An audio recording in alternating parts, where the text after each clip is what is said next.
Para além dos problemas éticos, políticos e morais que a sociedade brasileira enfrenta nesse instante, o final de semana que passou foi sacudido pela intervenção na segurança pública no Rio de Janeiro, tamanho a gravidade do problema. Leia-se. Outros 9 estados da federação também enfrentam crises dessa ordem, inclusive o estado do Ceará. Mas o programa de hoje vai refletir um pouco sobre uma outra questão não menos grave do que essas duas. É sobre a crise de liderança por que passa a sociedade brasileira. Estamos a pouco mais de 8 meses das próximas eleições e estamos aturdidos, desorientados em quem votar para presidente da República.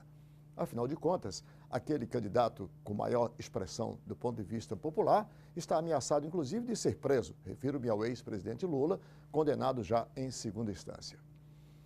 Em 1988, quando promulgamos a Constituição brasileira, sob a égide da qual vivenciamos hoje, nós tínhamos o que eu chamo de estoque de homens públicos da estirpe de Ulisses Guimarães, Mário Covas, Tancredo Neves, para citar alguns, Aureliano Chaves, Marcos Maciel, para citar outros tantos pelo centro-direita, a par da toda a esquerda que naquele instante começava a se formar. 30 anos depois de democracia, esse estoque se exauriu, eram homens todos septuagenários, faleceram, e a democracia não foi capaz de substituí-los.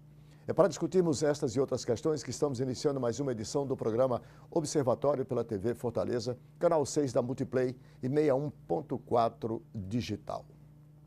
O programa de hoje passa a contar com a valiosa colaboração de mais um dos nossos debatedores. Integra esta equipe, para o nosso orgulho e honra, o professor Alder Teixeira, professor aposentado do IFCE, Instituto de Ciência e Tecnologia, professor de Ciência e Tecnologia também da UES, Universidade Estadual do Ceará, a par de ser um crítico de literatura e arte e cinema nesse instante, com um blog muito atuante.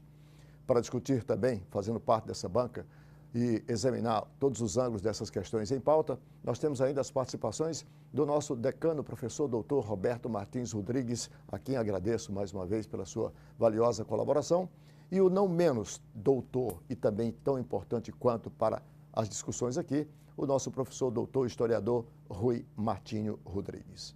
Eu sou Arnaldo Santos. Peço a você apenas um minuto para um rápido intervalo e já voltamos com mais uma edição do programa Observatório.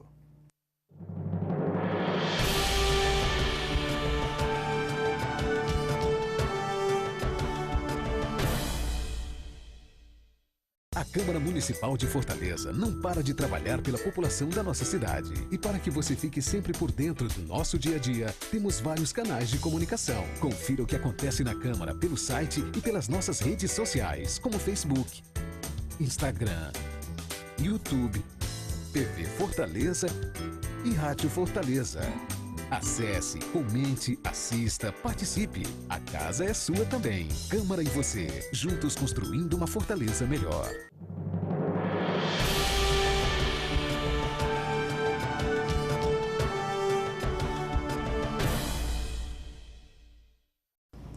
Estamos de volta com o primeiro bloco do programa Observatório pela TV Fortaleza, canal 6 da Multiplay. Para você assinante que ligou agora, o programa recebe hoje as participações dos nossos debatedores e colaboradores, os professores Roberto Martins Rodrigues, Alder Teixeira e Rui Martinho Rodrigues.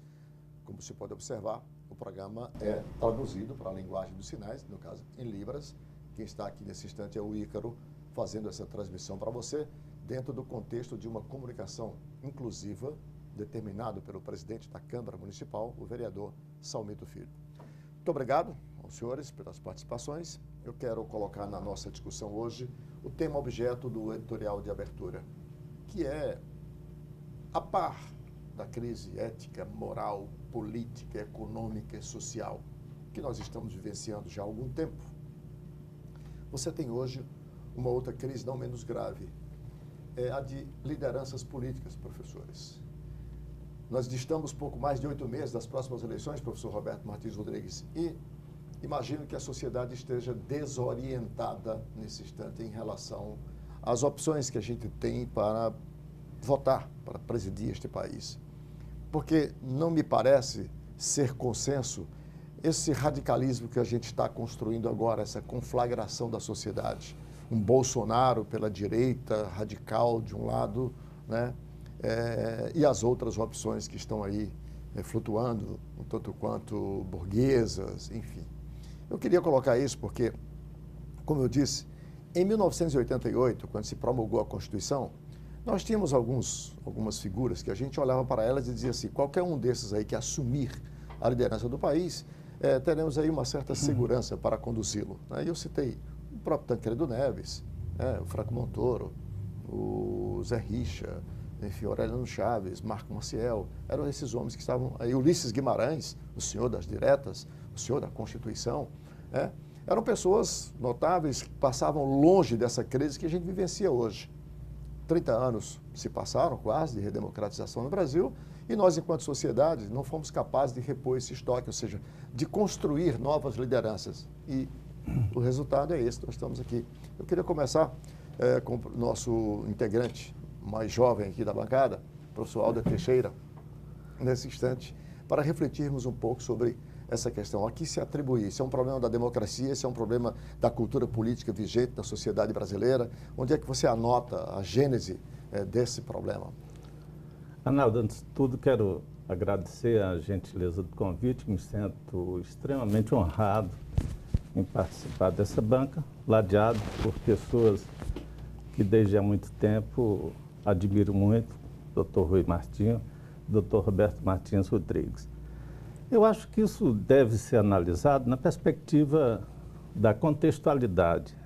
Acho que há uma crise inequívoca das instituições da sociedade civil e não há como negar que essas instituições são instâncias formadoras de opinião e, em consequência disso, formadoras de lideranças que podem, de alguma maneira, representar para os anseios da sociedade a esperança de avanços.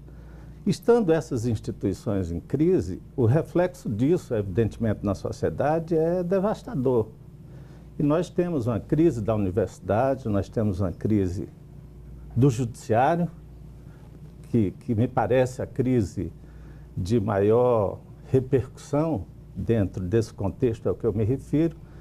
Nós temos as instituições partidárias completamente desfiguradas, e isso, evidentemente, não só reflete a crise da sociedade civil, como reflete a quase absoluta impossibilidade de que nós possamos nutrir esperança de dias melhores, pelo menos a curto prazo. Eu acho que toda e qualquer reflexão, na perspectiva da carência de novos nomes do mundo político, passam por essa referência. Professor Rui, é evidente que, diante de um historiador do seu nível, a gente não pode deixar de buscar a sua percepção nessa perspectiva histórica.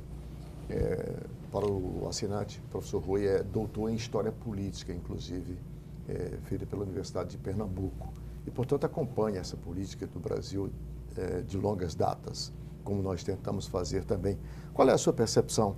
O professor Alder fez uma análise que eu achei bastante objetiva, na medida em que ele traz para si as responsabilidades das instituições públicas, que, em outra análise, são as que representam essa sociedade e a própria democracia. Eu achei bem interessante. Na perspectiva histórica, qual é a gênese, qual é a sua percepção sobre isso? E, se é que é possível, se eu usar aqui, qual a saída? Nós temos ouvido falar muito num deserto de líderes ou de lideranças, né? E parece que é uma tendência mundial para um enfraquecimento das figuras dos líderes. E talvez porque os meios de comunicação estejam expondo demais as pessoas. E ninguém resiste ao excesso de exposição. Talvez se a sociedade da época soubesse das aventuras da vida privada do Getúlio, ele talvez não fosse um líder tão prestigiado ao seu tempo. O mesmo poderia se dizer do Kennedy. E hoje ninguém tem mais segredo. Tem câmera em todo canto, tem alguém com celular fazendo vídeos. Justiça com as próprias câmeras. A internet distribuindo. Esse é um aspecto. O outro aspecto é que a complexidade da economia e dos problemas sociais cresceu tanto que depositar esperanças nas qualidades pessoais de um líder, por maiores que sejam essas qualidades, se tornou uma coisa muito menos acreditada. E a sociedade começa a compreender que a solução de problemas sociais, econômicos, políticos, necessita de muito mais do que uma liderança pessoal. Embora a liderança pessoal tenha o seu papel, tenha o seu lugar, tenha a sua importância. Você faz aí o contraponto a essa tradição malsã da política brasileira. Do salvador da pátria. Isso, política personalista. Isso cada vez mais vai ficando uma coisa desacreditada, né? E, por outro lado, o próprio sistema democrático no mundo inteiro parece ensejar um certo crescimento do populismo no momento. Nós vemos populismo nos Estados Unidos, nós vemos populismo na França, nós vemos populismo escancarado no Brasil, né? E isso propicia o crescimento de líderes não muito preparados. Geralmente o líder populista não tem muito preparo. E uma parcela da sociedade que percebe isso, e geralmente é a parcela que tem mais tribunas na imprensa tradicional, ou mesmo em certos canais da internet, isso faz com que esses líderes populistas não tenham assim, o aplauso e o apoio dos formadores de opinião. Então, o que se tem é um deserto de lideranças. E não por acaso, no momento, você tem duas figuras que encarnam esse populismo, né? Um pela direita, né, colocado aí no cenário, e um outro pela esquerda, embora com problemas a enfrentar no Poder Judiciário. Essa própria dicotomia direita e esquerda fica cada vez mais complicada, né? Mas, mesmo se você está todo mundo dizendo que o capitão Bolsonaro é uma liderança de direita e tal. Eu não sei o que ele seria, eu não saberia qualificá-lo, mas eu acho que direita seria um Perón, direita seria um Getúlio, direita seria um Franco, que tinham o propósito de organizar e tinham partidos de massa. O peronismo era um partido de massa. Sim. O Getúlio era um líder de massa que estava organizando um partido de massa quando morreu, que era o PTB. Não é o caso dele. A direita tende a ter, o que as pessoas costumam chamar de direita, tendem a ter um partido de massa. Ele é qualificado hoje pela direita apenas pelas ideias consideradas conservadoras, que estão mais, quer dizer, nesse extrato que se convencionou chamar de direita. Falta-lhe, obviamente, que esse partido orgânico, de massa, que os grandes líderes da direita tiveram, como você bem mencionou. Esses rótulos todos, a pós-modernidade complicou tudo isso, porque se dizia que direita, por exemplo, nos Estados Unidos era o Partido Republicano, que era um partido que se opunha ao déficit público, defendia equilíbrio de contas públicas. Mas desde o Ronald Reagan, que o Partido Republicano, o Ronald Reagan fez déficits enormes. O Bush também. E agora o Trump, que não é bem do partido, se impôs ao partido, mas está fazendo também um déficit enorme. Então, o que é conservador? Já não se fala, por exemplo, com relação ao capitão Bolsonaro, não sei se ele seria conservador no tocante aos aspectos da economia, né? Talvez conservador com relação aos costumes. E muita gente diz que a sociedade brasileira é conservadora. Eu não sei se o Macunaíma é conservador. Chamar o Macunaíma de conservador. Realmente. Né?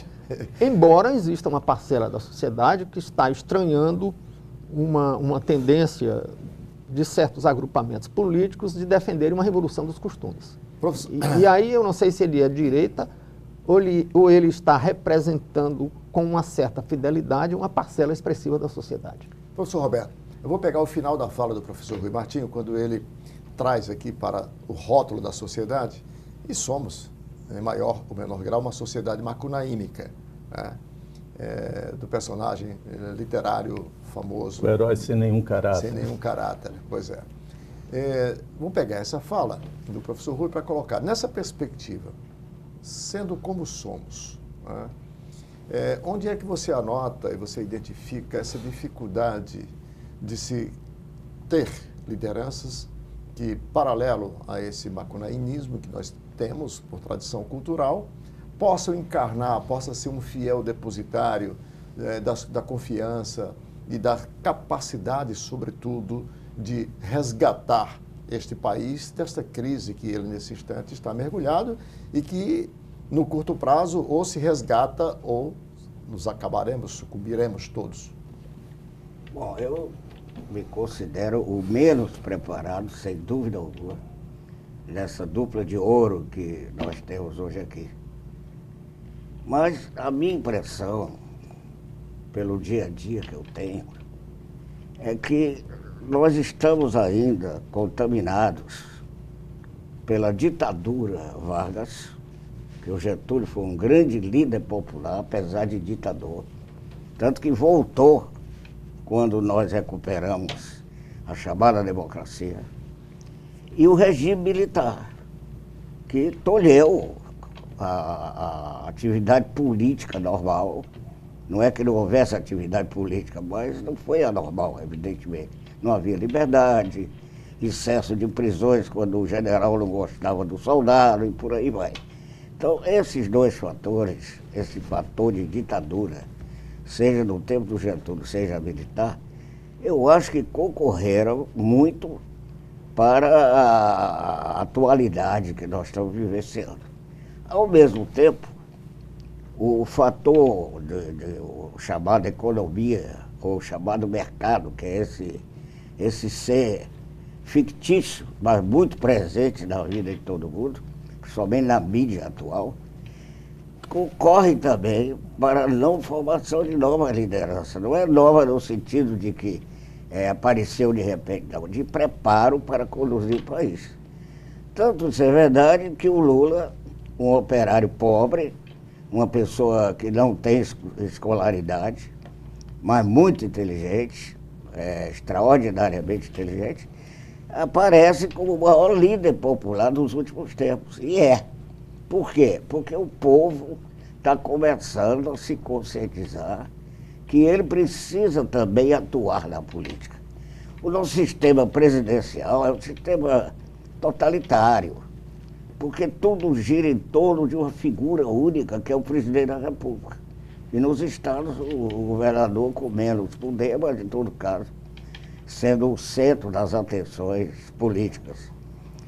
O parlamentarismo tem a grande vantagem de ser um regime, de ser um sistema pedagógico. Por quê? Porque, segundo eu aprendi, eu posso estar errado, peço aqui a lição dos 2 mestres, a palavra crise quer dizer solução. Não quer dizer problema, quer dizer solução. Né? Vem do grego, salvo engano, começando até com K, né? E a crise é necessária às vezes, é interessante, porque desperta a consciência e leva muita gente que pode contribuir para resolver os problemas, contribuir. Então nós estamos precisando, primeiro, de fazer uma revisão do nosso presidencialismo, que não é um sistema ideal para o Brasil, porque a tendência do brasileiro é o fanatismo por A, B ou C. Você vê no futebol quantos anos funcionou como grande futebolista, um jogador que jamais, pelo menos no meu modo de ver, né, jamais foi essas coisas todas, mas até mundialmente ficou famoso, como o Pelé. Eu sou muito mais o Garrincha, mas o Pelé que foi consagrado. Então o brasileiro tem essa tendência, tanto que, e é engraçado, é um país, é um povo que gosta de monarquia, mas na hora de votar a favor da monarquia, vota contra. É o rei Pelé, é o rei do carnaval, a rainha do carnaval é cheia de reis. O rei da música popular brasileira. Nesse sentido, Tom Alberto, me permita um parêntese. No início do programa se fez uma comparação involuntária, digamos assim, entre uma liderança de esquerda e de direita nas figuras de Luiz Inácio Lula da Silva e de Jair Bolsonaro. E não é possível essa comparação. Primeiramente porque se usa a palavra despreparo. Lula deu historicamente provas inequívocas de ser preparadíssimo, na medida que os maiores avanços verificados da sociedade brasileira surgiram do governo dele. Aliás, nesse sentido, Arnaldo, me desculpe, doutor Roberto, se me alongo, nesse sentido, o que entendemos por cidadania, por democracia? Né?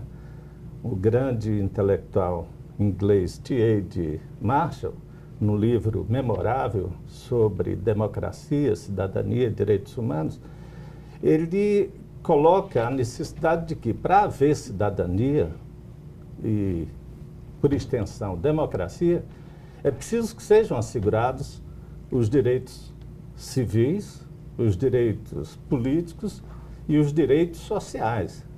Não há democracia, não há cidadania se um desses elementos do tripé são negados. Nesse sentido, historicamente, no Brasil, nós nunca tivemos a cidadania no rigor da expressão. Nós tivemos, de fato... Sobretudo no último item, no social. Perfeitamente, pelo social. Nós tivemos momentos de direitos civis assegurados à população, de direitos políticos, mas exclusivamente no governo de Luiz Inácio Lula da Silva, esses 3 pilares foram erguidos simultaneamente. Então, acho que essa comparação não se aplica em relação a Jair Bolsonaro e Lula, porque é um abismo que os separa do ponto de vista da densidade representativa e da capacidade de gerenciar. A produção me informa que eu já tenho o que fazer. E o outro fator, me permita só concluir, se chama educação. O mercado domina a educação, essa que é a verdade. E aí está, eu acho, uma das causas sérias para a não formação de novas lideranças. A coisa está centralizada no Lula, e o Lula representa tudo que o rico não quer. Porque o rico, nesse ponto, na maioria das vezes, é burro. Porque se o pobre cresce, cresce o mercado e, consequentemente, o lucro do rico. Bom, pelo que foi colocado aqui nessa primeira parte, a produção me informa que eu tenho que encerrar esse primeiro bloco. Somos herdeiros de uma tradição malsã populista, né, que vem do século XX e permeou com algumas figuras mencionadas pelo professor Rui Martinho aqui na América Latina, de um modo geral. No século XX, nós tivemos no Brasil pelo menos 2 líderes com tais características. Você pode citar aí o Getúlio Vargas e o ex-prefeito de São Paulo, o homem da vassoura, Jânio Quadros, que tentou, inclusive, fazer como fez o Getúlio, tentou voltar nos braços do povo e deu no que deu. Né? Somos, portanto, herdeiros aí de uma característica, né, marcada pela irreverência e pelo herói sem caráter do Macunaíma. E, desse instante, buscamos, então, uma outra identidade, ou pelo menos uma identidade que não seja essa. No próximo bloco, encontraremos essa identidade em cima de outros, digamos, tentativa, se não de líderes populistas, mas de figuras populares na sociedade brasileira. Um instante só e a gente volta.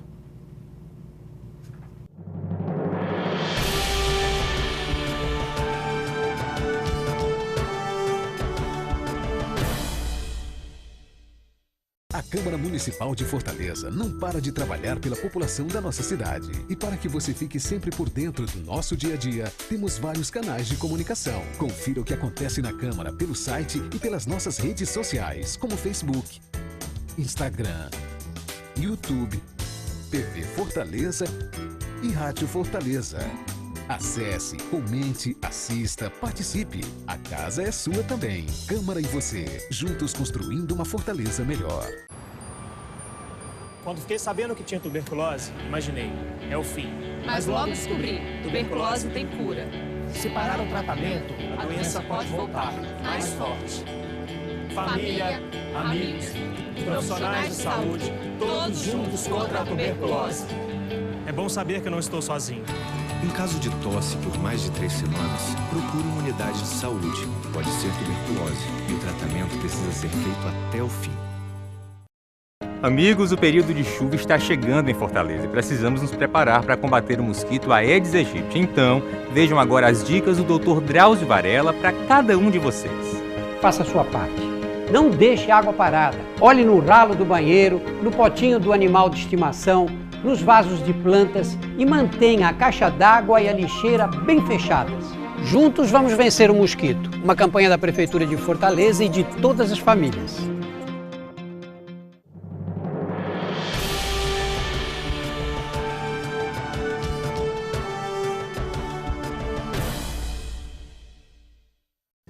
De volta com o segundo bloco do programa Observatório pela TV Fortaleza, canal 6 da Multiplay. Para você, assinante que ligou agora, o programa tem hoje as participações dos nossos debatedores, os professores Rui Martinho Rodrigues, Alder Teixeira e Roberto Martins Rodrigues. Discutimos no primeiro bloco essa tradição da nossa política, a partir da crise de lideranças que nós vivenciamos hoje, e que eu disse, talvez até de forma muito afirmativa, eu não gosto, mas saiu, de que estamos, na verdade, um tanto quanto desorientados, porque estamos de 8 meses das eleições e ainda não temos uma opinião firmada, porque não encontramos as opções que estão aí, embora sejam várias, efetivamente aquela que represente, digamos assim, a confiança, seja depositário da confiança da maioria da população brasileira. Mas o fato é que nós temos que elegê-lo. Se são esses aí, virá um outro ainda. Mas eu acho que o que nós não precisamos mais dos sebastianismos português, aquelas lideranças, né, que surgem assim de última hora, que vai salvar a pátria, porque o último espadachim extraído